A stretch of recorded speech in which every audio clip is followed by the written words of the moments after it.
I was offered 5 grand for a video, but this was when I was like 19. I was like, double it, and I'll walk outside and I'll give it to a homeless person. And they're like, no, you won't. And I was like, double it. And I was like pacing around my neighborhood for 3 hours convincing this guy, like on the phone, just double the money. I promise the video will go viral and I'll give it to homeless person. I was like, $10,000 just looks better in a title. It'll get more views. I promise your app will do better. A lot of times people, oh boy, it's like they think their videos are better than they are, honestly.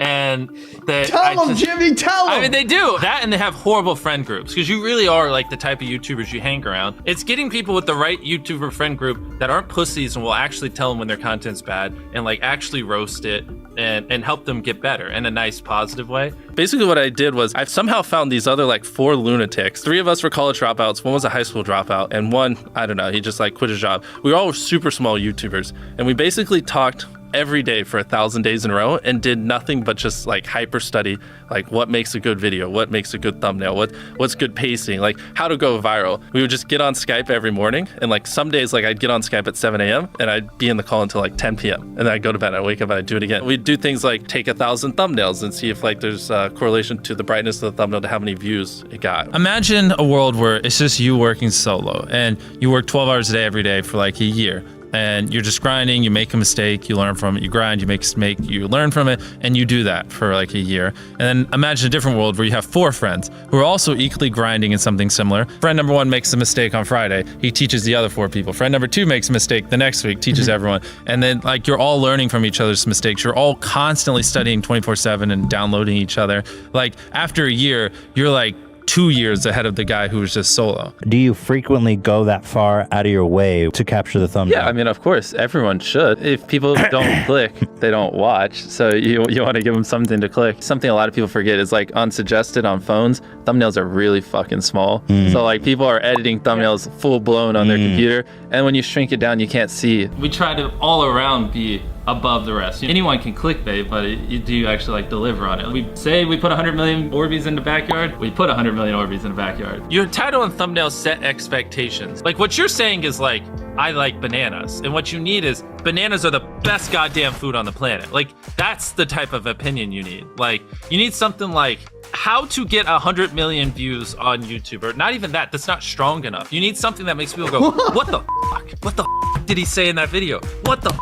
I need to know. At the very beginning of the video, to minimize drop-off, you want to assure them that those expectations are being met. If you're putting 1 million Orbeez in a pool, don't start the video with you shopping for, you know, your mom's birthday present. At the beginning of the video, just say, this is 100 million Orbeez. We're gonna fill this pool and this entire backyard with them. Match the expectations, and then you want to exceed them. So you want to assure people that what they clicked on is what they're getting, and then blow their mind and be like, but you're also getting even more. Anytime you say the word algorithm, just replace it with audience. The algorithm didn't like that video? No, the audience didn't like that video. If I wasn't retaining a viewer, just would it make sense for you to promote it? Why would you promote a 10-minute video that people watch on average 1.5 minutes? I mean, every video, even the stupid ones, I learned something, you know, and that's something I try to make a very big point of, is like, no matter how bad we mess up, like we sometimes have videos that have horrible retention. It's just like, as long as you learn from it, it's not the end of the world. Every YouTuber says it. It's like, no one will ever be able to replicate my style. I gotta edit it. But newsflash, someone can. It's actually not as difficult as you think. It was good that I got a really strong foundation on how YouTube works and how the style of videos I wanted and everything before I scaled up the team, if that makes any sense. I just want to make sure that's clear, because I've seen people try to build the team without foundation and knowing how to do well. I know that if we film this video, it will do well, just because I've spent a decade of my life hyper obsessing over YouTube and I have a good pulse on it. But if you didn't have that, then you wouldn't know. Like, you wouldn't be able to spend $4 million on a Squid Game, because you might lose $2 million and then you can't pay your people. But of course, yeah, if I didn't have these people, I couldn't do half the stuff I do. For the last like 8 or 9 years, like every dollar I've made, I just spent it the next month on content. And I just did that every single month, and it just kept getting bigger and bigger, and here we are. Since I was 13, there probably hasn't been a single hour that's gone by that I've been awake where I haven't thought about YouTube. Like, I'm just focused on making the best videos possible, period. I don't care about making money. I don't care about time. I don't care about anything. I just want to make the best videos on the planet. Literally all the algorithm does is reflect what the people want to a T. And if you deny that, you just make terrible videos and are trying to find a scapegoat. We do our videos in other languages as well. If you Google it, it's like only whatever, less than 10% of the world speaks English. So 90% of the world can't even enjoy your content. And when I realized that, I was like, wait a minute. 90% of the world can't even watch this stuff. Like, we just started doing this like 6 months ago, and it's crazy like how viral some of these videos are going. 51 million. In Spanish, the guy who does my dubs is the same guy who dubs Spider-Man. We managed to convince him. So a lot of those comments are like, why does he sound like Spider-Man? Or is MrBeast Spider-Man? To me, what's important is click-through rate, getting people to click on your video, and then average view duration, average view percentage, or just relative retention, and having them watch it. A lot of creators think click-through rate is just like the title and thumbnail and did they click it, but a lot of it too is, did they enjoy your last video? Because if someone watches a video of yours and they loved it, you can bet the next time you're recommended, their chance of clicking is a lot higher. Sometimes we're filming for 3 or 4 days, like 10 hours a day,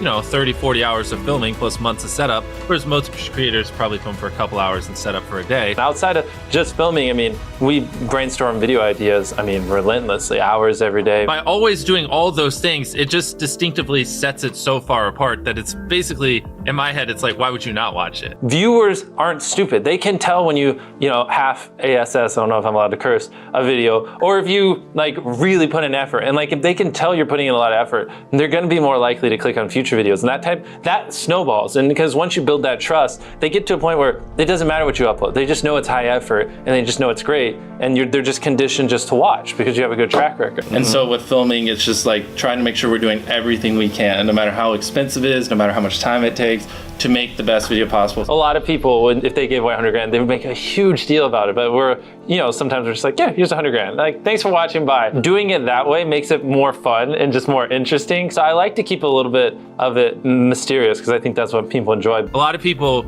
aren't willing to put in 10 hours days because they don't like what they're doing. So it's finding what they enjoy, because it is like a long grind. You're doing the for years, not months. So if you don't enjoy it, then you're gonna burn out. I just had the blessing of finding what I loved at a young age. So because to get to this level, it takes, a decade. Most people don't find what they love till their young 20s. So they'd be where I'm at in their 30s. Yeah. I just lucked out and found it when I was really young. Living your life chasing a nicer car and a bigger and bigger box to live in is kind of a dumb way to go about life. I actually, funny enough, I lived in a super below average home.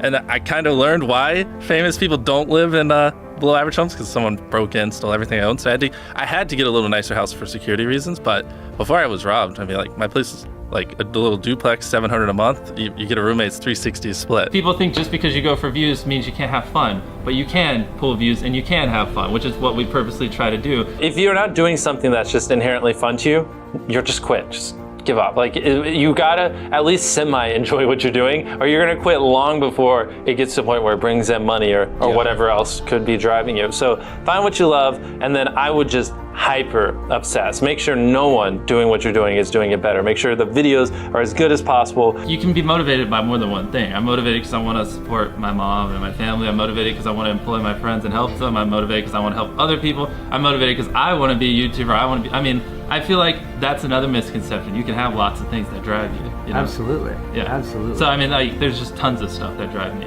And everything drives me to wanting to be a YouTuber, so I kind of obsess over it. For the people that are willing to be coachable, I would say just education. There is a lot of misinformation out there that people live and breathe by, the weirdest stuff. I gotta upload at midnight on Wednesdays or my videos don't do well. It's just dumb stuff like that just, they don't realize how badly they're handicapping themselves. Some minor tips I could give is if somehow you could have a payoff at the end, then more people are gonna watch the end just to see what happened. Whichever one of these 456 people survives the longest wins 456 grand.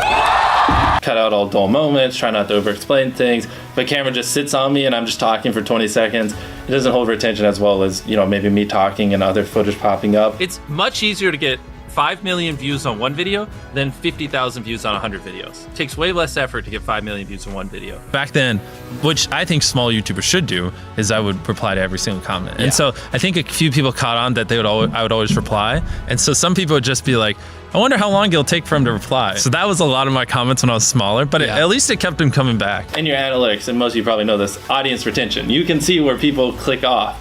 Just literally go through your last 50 videos, write down where everyone clicked off, and then just don't do those things again.